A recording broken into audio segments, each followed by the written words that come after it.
Assalamualaikum warahmatullahi wabarakatuh. Shalom, Om Swastiastu, Namo Buddhaya, salam kebajikan. Kami dari kelompok 12 akan memaparkan materi mengenai tata urutan perundang-undangan Undang-Undang Nomor 12 Tahun 2011. Namun sebelumnya, izinkanlah kami untuk memperkenalkan diri terlebih dahulu. Yang pertama adalah Nicholas Amadeo dengan NIM 5 digit terakhir 30285. Lalu ada Aaron Yosafat dengan NIM 5 digit terakhir 30266. Dan saya sendiri, Queen Asya Primarni dengan 5 digit terakhir 30305.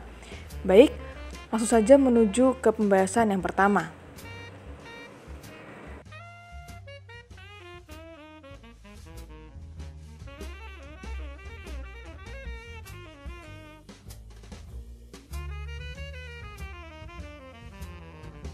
Apa itu peraturan perundang-undangan dan tata urutan perundang-undangan?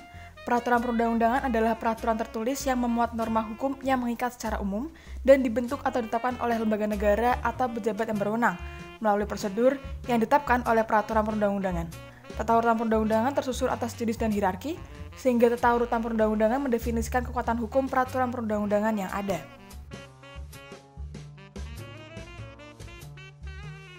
Sejarah tata urutan perundang-undangan di Indonesia.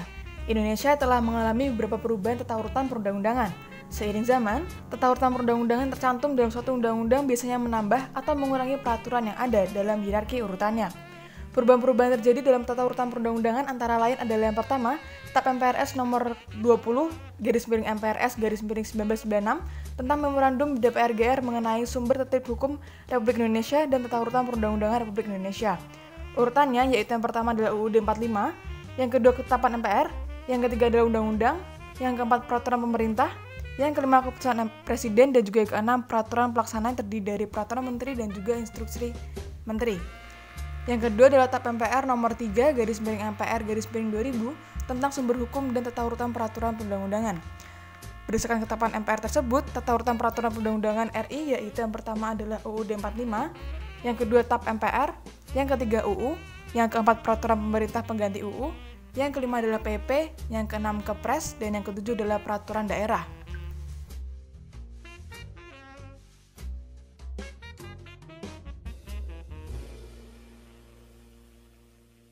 Undang-Undang Nomor 10 Tahun 2004 tentang pembentukan peraturan perundang-undangan. Berdasarkan ketentuan ini, jenis dan hierarki peraturan perundang-undangan Republik Indonesia adalah sebagai berikut. Yang pertama adalah UUD NRI tahun 45, yang kedua adalah UU atau Perpu, yang ketiga peraturan pemerintah, yang keempat peraturan presiden, dan yang kelima adalah peraturan daerah. Lalu yang keempat adalah Undang-Undang Nomor 12 Tahun 2011 tentang pembentukan peraturan perundang-undangan. Berdasarkan ketentuan dalam undang-undang ini, jenis dan hierarki peraturan perundang-undangan Republik Indonesia adalah sebagai berikut. Yang pertama adalah Undang-Undang Negara NRI tahun 45, yang kedua adalah ketetapan MPR, yang ketiga UU atau Perpu, yang keempat peraturan presiden, yang kelima peraturan menteri, yang keenam peraturan daerah provinsi, dan juga yang ketujuh peraturan daerah kabupaten atau kota. Peraturan perundang-undangan lain. Jenis peraturan perundang-undangan selain sebagaimana dimaksud dalam pasal 7 ayat 1 Undang-Undang Nomor 12 Tahun 2011 mencakup peraturan yang ditetapkan oleh Majelis Permusyawaratan Rakyat, Dewan Perwakilan Rakyat, Dewan Perwakilan Daerah, Mahkamah Agung, Mahkamah Konstitusi, Badan Pemeriksa Keuangan, Komisi Yudisial, Bank Indonesia, Menteri, badan, lembaga, atau komisi yang setingkatnya dibentuk dengan undang-undang atau pemerintah atas perintah undang-undang, Dewan Perwakilan Rakyat Daerah Provinsi, Gubernur, Dewan Perwakilan Rakyat Daerah Kabupaten atau Kota, Bupati atau Wali Kota, serta Kepala Desa atau yang setingkat. Peraturan perundang-undangan ini diakui keberadaannya dan mempunyai kekuatan hukum mengikat sepanjang diperintahkan oleh peraturan perundang-undangan yang lebih tinggi atau dibentuk berdasarkan kewenangan.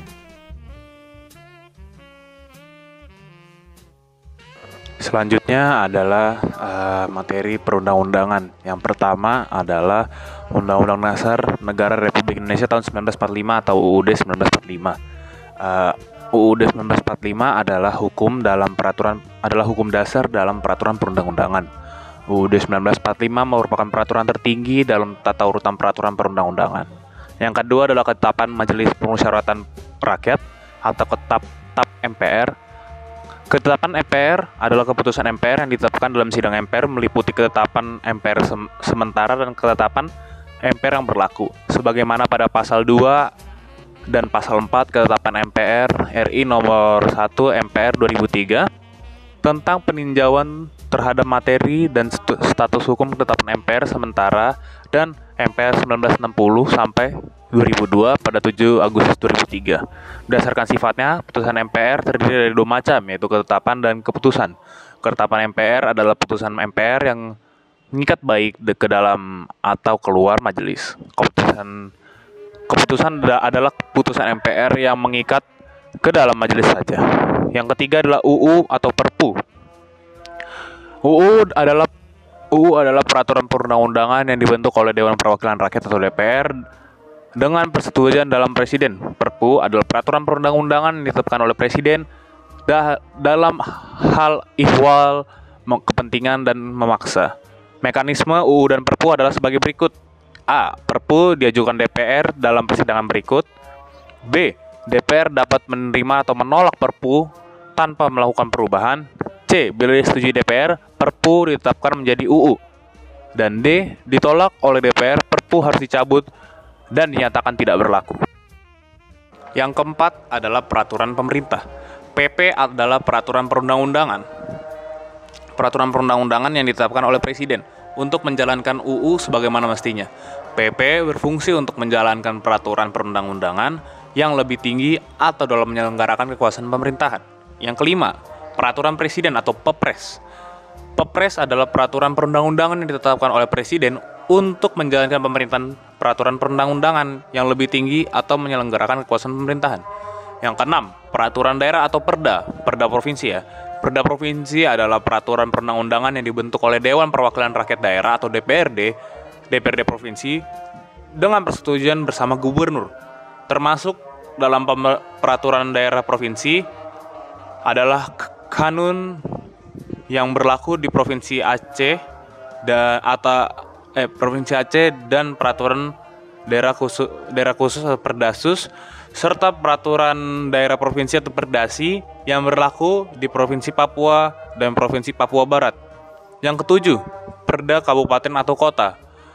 Perda Kabupaten atau Kota adalah peraturan perundang-undangan yang dibentuk oleh DPRD Kabupaten atau Kota dengan persetujuan bersama Bupati atau Wali Kota.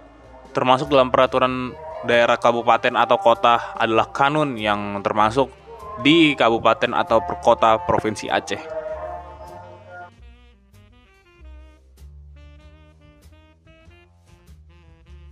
Selanjutnya adalah apa fungsi dari tata urutan perundang-undangan.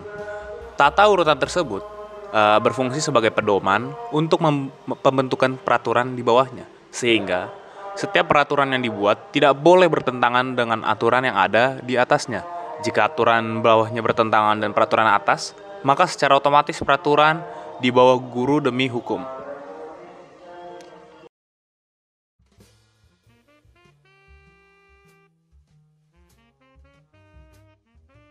Apabila sebuah peraturan bertentangan, menurut UU nomor 12 tahun 2011, pasal 9 nomor 1 dan pasal 9 nomor 1 dan 2, UU yang bertentangan dengan UUD akan diuji oleh Mahkamah Konstitusi, sedangkan peraturan yang bertentangan dengan undang-undang yang lebih tinggi akan diuji oleh Mahkamah Agung.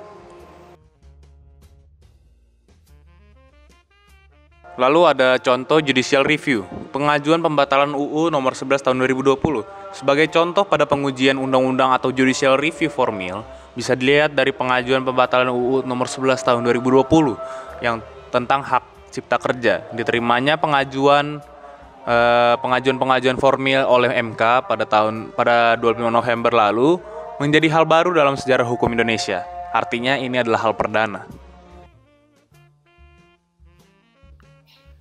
Demikian hasil analisis tata urutan perundang-undangan nomor 12 tahun 2011 dari kelompok 12 kelas D. Semoga hasil dari riset kami mampu memberikan informasi dan pengertian secara singkat atas tata urutan perundang-undangan yang ada di Indonesia. Kami mohon maaf bila sekiranya ada kekurangan dan kesalahan dari materi yang kami sampaikan. Terima kasih sudah menyaksikan video dari kami dan sampai jumpa di kesempatan berikutnya.